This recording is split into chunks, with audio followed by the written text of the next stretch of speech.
so I was like looking for work for like 35 hours or something like that. But because I got that flying, just bring an ant onto your window.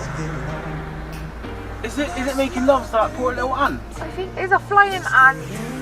A flant? Yeah, they're making a flant. Ah. They are as well. They're sucking on your window. Bye bye. Is he waiting to cross? He was upside down earlier. Was he? Yeah.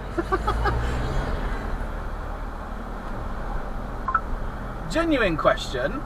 You don't see that very often, but are you allowed to park on chevrons? It's just one of those things I've never I wouldn't do it because it's just a stupid thing to do. It seems wrong, but thank you. Is it actually illegal to park on chevrons? It's not chevrons, is it? It's a hatched marking, you idiot. Ooh,